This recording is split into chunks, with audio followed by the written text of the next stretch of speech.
हरे कृष्णा। आज है डे 8 नमकीन डबल रोटी। परसों हमने 3rd और 4th चैप्टर देखा। उसमें हमने देखा कि किस प्रकार गागो और साको अपने घर परिवार को सब छोड़ के कृष्ण के पास चले गए। उनको कृष्ण भक्ति, उनके हृदय में कृष्ण भक्ति, कृष्ण प्रेम इतना जागृत हुआ कि वो काफ़ी अच्छे से प्रचार करने लगे। जैसे भगवान भी भगवत गीता में कहते हैं कि सभी धर्मों को छोड़कर मेरी शरण में और मैं तुम्हें सब पापों को मुक्त कर दूँगा। तो वो भी सभी धर्मों को छोड़ के बस कौन के वहाँ गए कि उनको वहाँ की बहुत याद सताती रही। वो काफ़ी अच्छे डिवोटी बन गए। तो ऐसा हमने देखा। आज हम 5th चैप्टर स्टार्ट करते हैं, मेरी नई जीवन शैली। यद्दाचरिति श्रेष्ठस्तत्त्वदेवोत्तरो जनः स यत् प्रणाम कुरुते लोकस्तदनुवर्तते। महापुरुष जो आचरण करता है, सामान्य व्यक्ति उसी का अनुसरण करते हैं। वह अपने अनुसरणीय कार्यों से जो आदर्श प्रस्तुत करता है, संपूर्ण विश्व उसका अनुसरण करता है। साको जैसे ही पुस्तकें बांट कर वापिस आया तो उसने मुझे देखकर बहुत प्रसन्नता से अपने गले लगा दिया और ज़ोर ज़ोर से बोला, हरि बोल हरि बोल। तो अब आखिर तुम अपने घर आ ही गए। अब इस प्रकार हम तुम्हें यहाँ से नहीं जाने देंगे। तुम्हें तो ज्ञात ही है कि माया क्या है और कृष्ण क्या है। अब आगे बढ़ो और सच्चाई को ज्ञात लगाओ। मैं सोच रहा था कि मैं अपने मित्र से देर तक बैठकर लंबी बातें करूंगा, परंतु उसने कहा कि हम जल्दी से सो जाएंगे जिससे हम सब व्यक्ति मंगला आरती के लिए उठ सके। मुझे उससे बहुत परिवर्तन दिखा। उसका पूरा व्यवहार ही बदला हुआ था और मुझे इस बात पर भी बहुत आश्चर्य हो गया था कि वह दूसरे भक्तों के साथ कितनी अच्छी तरह से जुड़ गया था। वह बहुत सरल और प्रसन्न था। उसकी प्रसन्नता और उल्लास देखकर मैं भी बहुत प्रसन्न हुआ। अगले दिन कुछ अलग तरह की सेवाएं जैसे बर्तन की सफाई, मंदिर के फर्श की सफाई करने के बाद साको ने अपना बैग उन पर्चों से भर लिया जिन्हें मैंने पिछले दिन सहेजा और मोड़कर और बाहर निकालने ही वाला था। उसने मुझे देखा और हंसते हुए मुझसे पूछा कि क्या मैं भी उसके साथ पर्चे बांटने के लिए चलना चाहूँगा। चाहे जो भी हो, मैं वैसे भी बाहर जाने की सोच रहा था जिससे मैं सिगरेट का धूम्रपान कर सकूं, परंतु मुझे बाहर जाने का कोई बहाना सूझ नहीं रहा था तथा मैं यह भी नहीं समझ पा रहा था कि कृष्ण भक्तों से क्या कहूँ। इसलिए मैंने सोचा कि यह एक अच्छा अवसर है कि मैं बाहर जाने को तैयार हो जाऊँ। जैसे ही हम बाहर निकले, मैंने सिगरेट पीना आरंभ कर दिया, परंतु मुझे अपने उस मित्र के सामने जिसके साथ मैंने अब तक की ज़िंदगी में सिगरेट पी थी, आज शर्म अनुभव हो रही थी। यह ही मेरा मित्र था जो 1 महीने पहले मेरे साथ धूम्रपान करता था और कभी भी उस आदत को छोड़ने की नहीं सोच सकता था। मैं यह उपेक्षा कर रहा था कि वह मुझसे इस विषय में कुछ कहेगा, परंतु मुझे बहुत अचरज हुआ जब उसने यह प्रकट किया कि उसने देखा ही नहीं। निसंदेह मैं बहुत प्रयत्न कर रहा था कि धुआं विपरीत दिशा में हवा के रुख की ओर इस प्रकार छोड़ूं जिससे वह उसकी नाक में नहीं जाए। हमारे बस में चढ़ने के बाद उसने अपने बैग से कुछ कागज़ निकाले और एक युवक को दिए। उस युवक ने सहर्ष उन्हें स्वीकार कर लिया। फिर उसने पर्चे और साहित्य बांटने के विषय में कुछ मूलभूत बातें मुझे बताई तथा कुछ पर्चे भी दिए। उनमें से एक पुस्तक या पर्चे पर श्रील प्रभुपाद और प्रोफेसर कोटोवस्की के बीच 1975 में जो चर्चा हुई थी उसका संक्षिप्त लेख छपा हुआ था। वह छोटा सा लेख सोवियत यूनियन में बहुत प्रसिद्ध और लोकप्रिय था। वह लेख हमारी विश्वसनीयता और प्रोफेसर कोटोवस्की के सम्मान को बहुत बढ़ाते हुए लोकप्रिय हो गया था। साको ने मुझसे कहा, यह सब बहुत सरल है, बस कृष्ण भगवान की प्रार्थना करो और तुम्हें ऐसी बुद्धि देंगे कि तुम उनका साहित्य बांटने और कृति फैलाने में समर्थ हो सकोगे। मैंने ऐसा ही किया और कार्य बन गया। पहली बार मैंने पुस्तक एक विश्वविद्यालय के छात्र को दी तो उसने प्रसन्न होकर मुझसे स्वीकार कर लिया। दूसरे व्यक्ति ने जिसे मैं वह पुस्तक दी, वह थोड़ा सा पढ़कर उसे मेरे मुंह पर मार दिया। उसने मुझसे कहा कि हरे कृष्ण भगवान को मनाने वाले व्यक्ति सनकी होते हैं और मानने वाले व्यक्ति सनकी होते हैं और उसके एक रिश्तेदार ने भी कृष्ण भगवान को स्वीकार किया। वह जोर से चिल्लाया, अरे वह पूरा सनकी व्यक्ति है। वह मांस, अंडा, मछली नहीं खाता है और यहाँ तक कि वह शराब भी नहीं पीता है। यह कैसा पागलपन है। भगवान ने सब चीज़ें हमारे मौज मस्ती के लिए बनाई है और वह मूर्ख व्यक्ति कह रहा है कि वह अपने दोस्तों के कारण कुछ नहीं खा सकता। मुझे कुछ निराशा हुई, परंतु पहले व्यक्ति से बहुत बातों से मैंने अपना उत्साह नहीं खोया और पुस्तकें बांटना का कार्य चालू रखा। कुछ समय बाद साको यह देखने आया कि मेरा कार्य कैसा चल रहा है और उसने मुझसे कहा कि यह अच्छा होगा कि हम बड़ी बड़ी बिल्डिंगों में जाकर वहाँ की सब डाक पेटियों को पर्चों से भर दें। हम बाद में मिलेंगे। मेरे अनुसार मुझे धूम्रपान छोड़ने, ड्रग्स का उपयोग बंद करने और नियमित भक्त बनने में भी काफ़ी समय लग गया। मैं सिगरेट पीने के बाद हाथ धो लिया करता था जिससे भक्तों को ज्ञात न चले। मैं जो भी करूं उन्हें ज्ञात लग ही जाता था, परंतु उन्होंने मुझे तब तक सहन किया जब तक कि मेरी धूम्रपान की आदत छूट नहीं गई। मैं वहाँ रहते हुए बहुत प्रसन्न था और धीरे धीरे अपने मार्ग में भी आगे बढ़ रहा था, जो उन लोगों के अनुसार कृष्ण और गुरु को बहुत अच्छा लग रहा था। मैंने भक्तिपूर्ण जीवन जीना और सेवा करना आरंभ किया।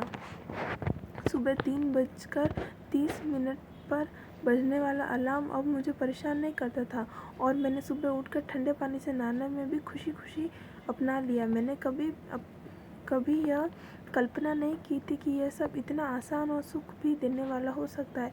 फर्श पर सोना भी मेरे लिए समस्या नहीं थी। मुझे पहले से और भी अधिक अच्छा लगने लगा था।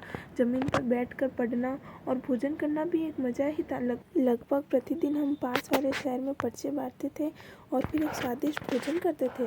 वहाँ की सबसे प्रशंसनीय बात यह थी कि सब भक्त बहुत ही अधिक नम्र और स्वच्छ थे।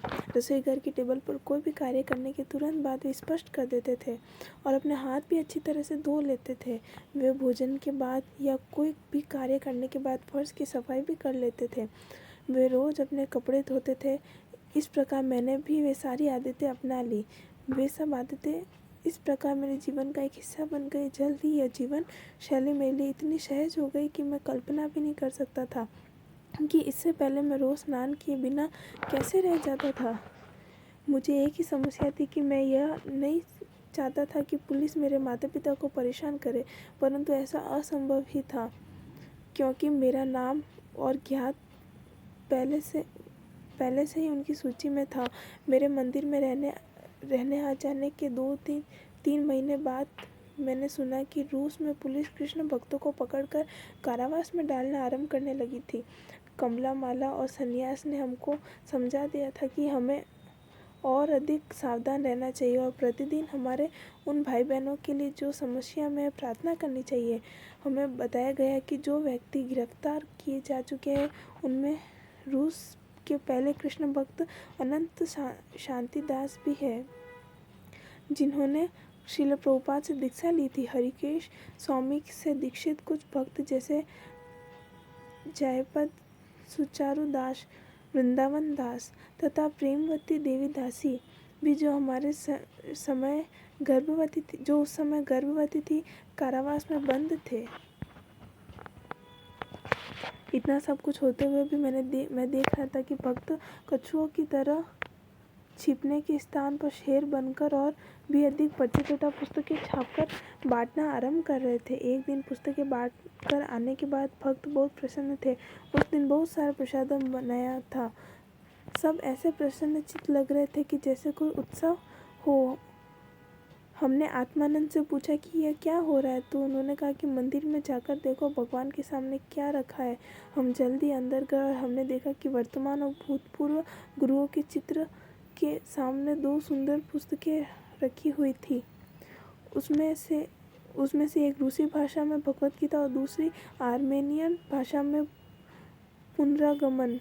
हम लोगों ने यह देखकर जोर जोर से हरे कृष्णा चिल्लाना आरंभ कर दिया। मैंने सन्यास दास से पूछा कि क्या मैं उन पुस्तकों को खोलकर देख सकता हूँ, परंतु उससे मुझे कहा कि वे ही एकमात्र प्रीतियाँ है और हमें उन विषय में बहुत सावधान रहना चाहिए। उसने कहा यह प्रीतियाँ हमें हरिकेश स्वामी ने दी है और और इन्हें हमें मौलिक रीति की भांति कार्य में लेना चाहिए और इन्हीं को आगे और प्रीतियाँ छापने के लिए प्रयोग करना चाहिए। हमारे लिए ये अच्छा होगा कि हम इन्हें स्पर्श नहीं करें और किसी भी चित्र या पन्ने पर अपनी उंगलियों के निशान नहीं लगने दें। मैं थोड़ा उदास हो गया था, परंतु उनसे मेरी ओर देखते हुए कहा कि काको, चिंता मत करो, जल्द ही हमें इस तरह की सैकड़ों हजारों पुस्तकें मिलेगी और पर्चों के स्थान पर श्रील प्रभुपाद की पुस्तकें सारे सोवियत रूस में बांटेंगे। तब मुझे योगी करेन की बात याद आ गई, जब वो मुझे उसकी गीता की अंग्रेजी में छपी प्रति नहीं छूने देता था। इस प्रकार मुझे इन पुस्तकों को व्यवहारिक कारण से ही छूने से रोका गया था, न कि इसलिए कि मैं पापी हूँ। मैंने पूछा, वे पुस्तकें हमारे पास कब आएंगी? जल्द ही, उसने कहा, बहुत जल्द ही। सन्यास दास रोज अपना ब्रीफ केस लेकर बाहर जाता था और संध्या या दोपहर में काफ़ी देर से आता था। मैं उसके चेहरे पर श्रील प्रभुपाद की पुस्तकें जो बांटने के लिए छापनी थी की छपाई की इच्छा की व्यग्रता को स्पष्ट देखता था। कभी कभी वह कदापि चुप रहता था और हमें ऐसा लगता था कि वह बहुत कड़ा श्रम कर रहा है और मानसिक रूप से वह बहुत परेशान है। मैंने ऐसा अनुमान लगाया कि वह कृष्ण से प्रार्थना कर रहा है कि भगवान पुस्तकों की छपाई और बांटने के सब प्रबंधन कर मार्ग से सब बाधाओं को भी दूर कर दे। कुछ ही सप्ताह में सन्यास गीता के कुछ छपे हुए पन्ने लेकर आया। हम लोगों ने यह देखने का प्रयत्न किया कि सब कुछ ठीक से हुआ है कि नहीं। इसके बाद उसने हमें सिखाया कि पुस्तक बनने के लिए उन पन्नों को कैसे मोड़कर हम सब बैठकर उन पन्नों का जमा कर उनके किनारे पर गोंद लगाकर मुख पृष्ठ के अंदर डालकर उनको हीटर के पास रखे भारी भारी सूटकेसों के नीचे रख दिया करते थे, जिससे वे जल्द ही सूख जाए। कुछ देर बाद वे सूख गए तो सन्यास ने पेंसिल से एक लाइन लगाई जिसे उनको काटना था। उसके बाद उसने एक धातु के स्केल और ब्लेड की सहायता से अतिरिक्त कागज काटना आरंभ कर दिया। जल्द ही हमारी हाथ से बनी पहली पुस्तक तैयार हो गई। आर्मेन ने उसे खोल कर पढ़ना चाहा, परंतु आत्मानंद ने उसे वो पुस्तक ले ली और उससे कहा कि हमें इस पुस्तक को पहले गुरु और भगवान को समर्पित करना चाहिए, फिर हम उसे देखना चाहिए। इसलिए उससे भगवान के सामने रख दिया और हमने कीर्तन करना आरंभ कर दिया। वह कीर्तन बहुत ही असाधारण और सबको मस्त कर देने वाला भी था। उस समय नवी मंजिल के उस छोटे से कमरे में जो कुछ भी हो रहा था उसका महत्व मुझे उस समय तो ज्ञात नहीं चला, परंतु मुझे ज्ञात था कि जो कुछ भी था एक विशिष्ट बलिदान था जिसमें मैं भी भाग ले रहा था। बहुत वर्षों के बाद मुझे समझ में आया कि हम सोवियत रूस में उस समय एक शक्तिशाली अभियान की नींव रख रहे थे। मुझे उस समय भी ज्ञात नहीं था कि यह पुस्तकें ही एक नई क्रांति को जन्म देंगी। केवल 10-15 वर्ष में ही सोवियत रूस में सैकड़ों मंदिर और हजारों कृष्ण भक्त होंगे। केवल इन छोटी सी हाथ से बनी पुस्तकों के कारण 10-15 वर्षों में एक क्रांति आ जाएगी। कीर्तन के बाद सन्यास ने भगवान के सिंहासन से कुछ पुस्तक को उठाया और उनकी छपाई और कागज तथा उनकी सुंदरता को परखने लगा। उस समय उसके मुखमंडल पर अलौकिक मुस्कुराहट सी थी। इसके बाद उसने कहा कि यह तो शुरुआत है। हमने एक के बाद एक उस पुस्तक को देखना और पढ़ना आरंभ किया। उसने प्रतिज्ञा की कि कुछ नई मशीनें जो वह लेगा उनसे आगे वह और अच्छी छपाई और अधिक गुणवत्ता वाली पुस्तकें छापेगा। और पुस्तकें तैयार करने की कलावर्ती में हमें शाकों से के कुछ अच्छे गुण दिखाई दिए। हमने पाया कि वह प्रत्येक वस्तु का भी प्रयोग कृष्ण की सेवा के लिए करता। वह जो भी कचरा फेंकता उसकी अच्छी तरह से जांच कर लेता ताकि कहीं कोई उपयोगी वस्तु तो फेंकने में नहीं आ रही है। उदाहरणार्थ हमने एक दिन देखा कि उसने लकड़ी के बुरादे जैसे कागज का महीन चूर्ण जो पुस्तकें को आरी से काटकर सही करने के समय गिरा था, एक प्लास्टिक की थैली में इकट्ठा करना आरंभ कर दिया। सबको यह अचरज हो रहा था कि वह इससे क्या करेगा। वे सब उसका उपहास करने लगे। उसकी पीठ पीछे इस प्रकार सब व्यक्ति यह जानना चाहते थे कि इस चूर्ण का वह क्या कर रहा है, किंतु कुछ दिनों तक कोई भी इसमें सफल नहीं हुआ। साको के दिमाग में क्या चल रहा था यह जान पाना इतना आसान नहीं था, परंतु अंत में एक इवान और हरिदास ठाकुर ने उसे पकड़ लिया। वह उस चूर्ण को स्वयं के दाल सूप में डाल रहा था। इवान ने जोर से हंसते हुए साको के साथ परिहास करते हुए कहा कि अरे अरे सब लोग को मैंने उसे पकड़ लिया। अब मैंने जान लिया कि यह चूर्ण का क्या करता है। हाँ हाँ हाँ, यह हर कोई इस समाचार को जानने को उत्सुक है।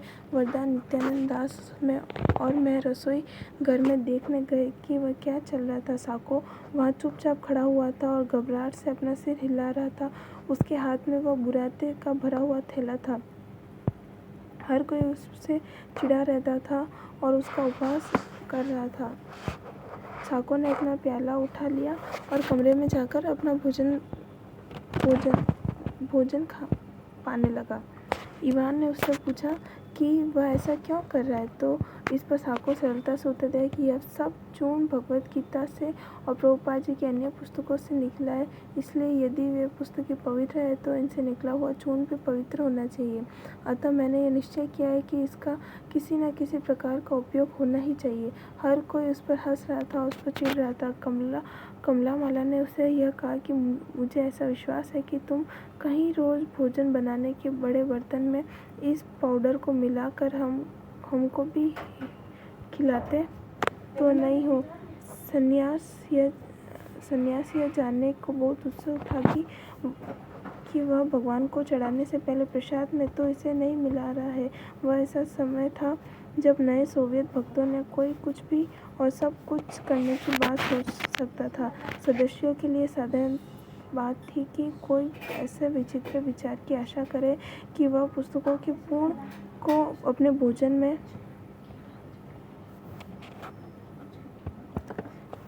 मिला ले। क्योंकि हम सब ये नए भक्त थे, इसलिए हमें यह विश्वास था कि कृष्ण हमारी त्रुटियों को सही समय आने पर ठीक कर देंगे। साको ने साथियों के मजाक को नम्रतापूर्वक झेल लिया और प्रतिदिन अपनी आश्चर्यजनक भक्ति को चालू रखा। मुझे एक और भी पवित्र घटना याद आई कि हरिकेश स्वामी की रूस की पहली यात्रा के दौरान थी।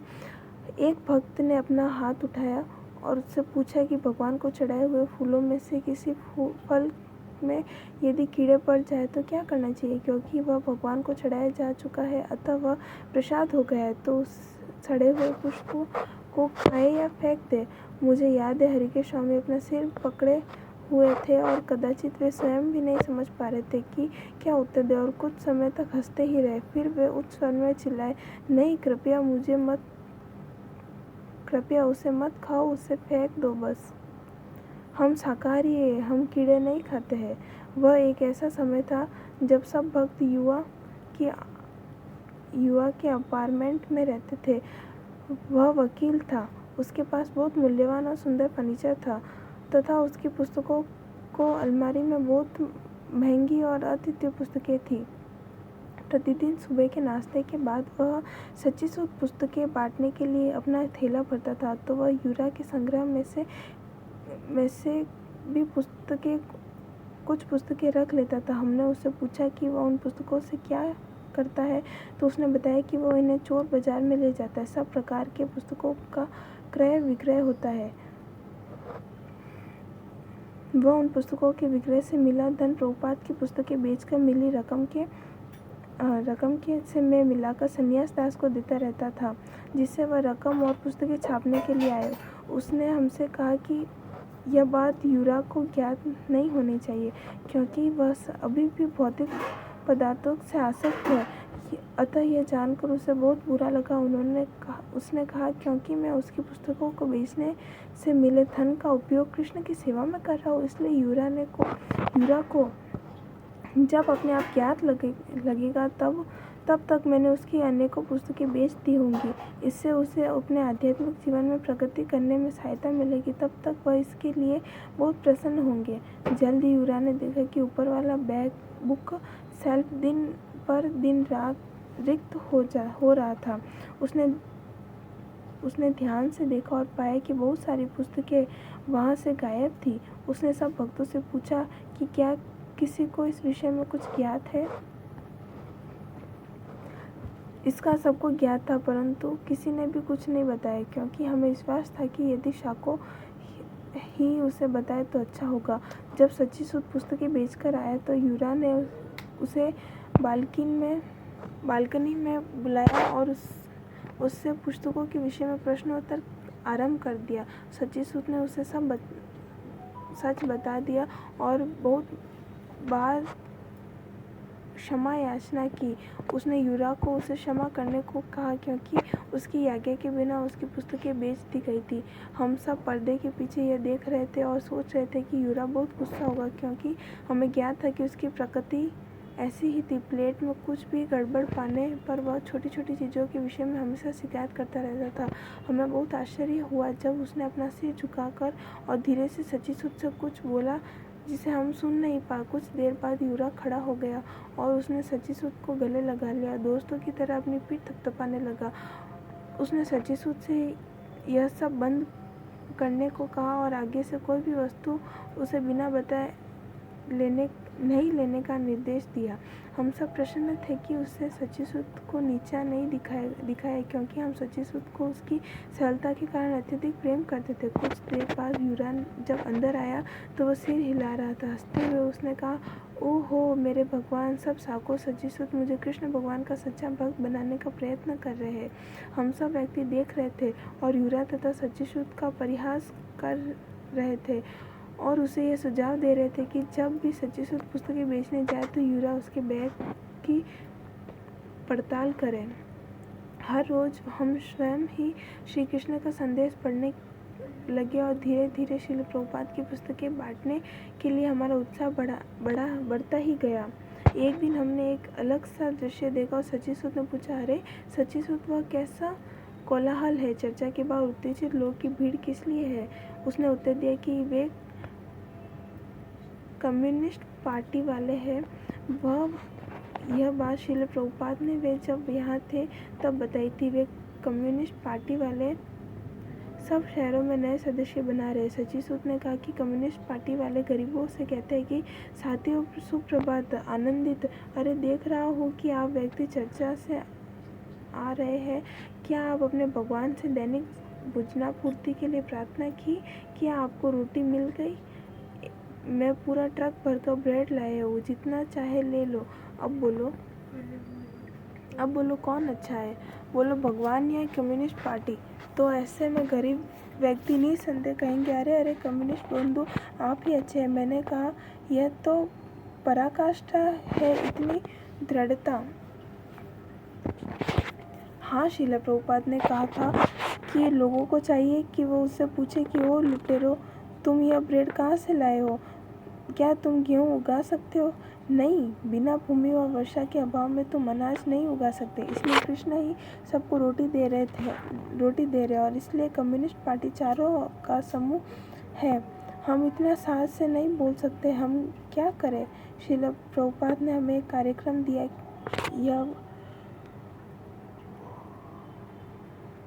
यह वही कार्यक्रम है जो विश्व के सभी मंदिरों में कार्यान्वित किया जाता है। हम सभी सुबह जल्दी उठते हैं और अपनी आध्यात्मिक शक्ति बढ़ाने के लिए एकाग्रचित्त से ध्यान करते हैं और मिलजुल कर बैठते हैं। फिर हम अपना संगठन स्थान खोलते हैं। उन्हें आकर्षित करने के लिए हम स्वादिष्ट कृष्ण प्रसाद बांटते हैं। देखो, मुख्य चौराहे पर भगवान के पवित्र नामों का गायन करके हम कैसे शहरों में पवित्र बनाते हैं। श्रील प्रभुपाद ने बहुत सारी विद्वतापूर्ण पुस्तकें हमारे पढ़ने और लोगों को बांटने के लिए लिखी हैं। हमको जनता का बहुत सुनिश्चित सहयोग मिला है, परंतु कम्युनिस्ट पार्टी हमें लोगों के उद्देश्य देने से रोकती है। वे कभी तो हमसे कहते हैं कि हम शांति भंग कर रहे हैं और कभी कहते हैं कि हम व्यक्ति सनकी है। वे कहते हैं कि हमारे पास आज्ञा पत्र नहीं है और हमारे पास सही धर्म नहीं है इत्यादि। हमारे सामने यहाँ पर एक बड़ा विस्तृत संगठन बनाने के मार्ग पर अपार कठिन बाधा है, परंतु मुझे इसकी कोई चिंता नहीं। श्रील प्रभुपाद ने हमसे कहा कि चैतन्य महाप्रभु की यह इच्छा है कि हरिनाम संकीर्तन संसार के हर गांव और शहर में हो। श्रील भक्ति विनोद ठाकुर, जो आध्यात्मिक परंपरा के भूतपूर्व गुरुओं में से एक है, ने कृष्ण भावना को सारे संसार में प्रसार करने का संकल्प लिया था। उन्होंने तो यह कहा था कि एक दिन ऐसा आएगा जब हाई कोर्ट और सुप्रीम कोर्ट के न्यायाधीश भी ब्रज रज के तिलक करेंगे और तिलक कृष्ण के प्रति समर्पण का प्रतीक है। उन्होंने यह भविष्यवाणी की थी कि चैतन्य महाप्रभु ने जब अपना स्थान मायापुर में सारे संसार के विभिन्न भागों से भक्त आकर हरे कृष्णा महामंत्र का कीर्तन और जप आदि करेंगे। उनके पुत्र भक्ति सिद्धांत सरस्वती ने हमारे गुरु श्रील प्रभुपाद भक्ति वेदांत प्रभुपाद को इस महान सपने को पूरा करने की प्रेरणा दी थी। श्रील प्रभुपाद ने मायापुर में भूमि ली और वहाँ मंदिर बनाया। उनके शिष्य हर साल मायापुर आते थे और जब कीर्तन करते थे।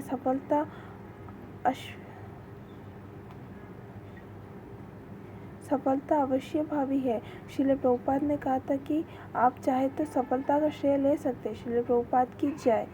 मैंने यह घोष किया। हरे कृष्णा। इसी के साथ हमारा 5th चैप्टर कंप्लीट होता है। आज हमने देखा कि साको किस प्रकार भगवान की हर एक वस्तु को इतना पवित्र मानता है और हर एक वस्तु को अपने पास समेट के रखना चाहता है कि जिस प्रकार भगवान के लिए जो ग्रंथ बनाए गए, ग्रंथ का ट्रांसलेट किया गया श्रीमद् भगवत गीता और भागवतम का, तो उसमें से जो कागज़ कटिंग किया था वो जैसे अगर वो भगवत गीता भी पवित्र है तो वो कागज़ भी काफ़ी पवित्र है, उसको ऐसे हम फेंक नहीं सकते। जैसे अगर कोई एक फूल है और अगर उसमें अगर कोई कीड़े वाला फूल हम मिक्स कर दें तो वो सारे फूल ख़राब हो जाते हैं, तो उसको यूज़ में नहीं ले सकते क्योंकि हम शाकाहारी होते हैं। लेकिन जो भगवान की जो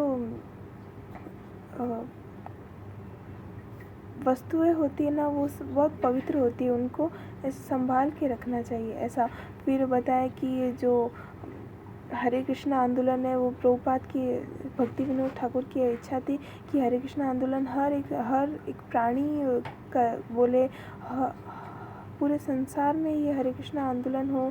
और चैतन्य महाप्रभु ने भी भविष्यवाणी करी थी कि एक दिन ऐसा आएगा कि पूरे संसार में ये हरे कृष्णा आंदोलन फैलेगा। फिर प्रभुपाद जी ने कहा कि एक दिन ऐसा आएगा कि हाई कोर्ट और सुप्रीम कोर्ट के लोग भी तिलक लगा के आएंगे, सभी कृष्ण को समर्पित हो गए। इसलिए फिर जिस प्रकार ये आंदोलन बढ़ता जा रहा है, हमें ऐसा लग रहा है कि वो दिन भी जल्दी आने वाला है। फिर हम प्रचार नहीं कर सकते, इसलिए यही समय है कि हम प्रचार करें ज़्यादा से ज़्यादा, क्योंकि आने वाले समय में हर कोई भक्त होगा, पर फिर हम प्रचार किनको करेंगे। इसलिए अभी प्रचार की काफ़ी आवश्यकता है कि हम प्रचार करें और भगवान की असीम कृपा प्राप्त करें। इसी के साथ हमारा 5th चैप्टर कंप्लीट होता है। कल हम 6th चैप्टर स्टार्ट करेंगे, मेरी पहली गिरफ्तारी। तब तक के लिए हरे कृष्णा। वाञ्छाकल्पतरुभ्यश्च कृपा सिन्धुभ्येव च पतितानां पावनेभ्यो वैष्णवेभ्यो नमो नमः। अनंत कोटि वैष्णवीन की जय। नामाचार्य श्रील हरिदास ठाकुर की जय। जगत गुरु श्रील प्रभुपाद की जय।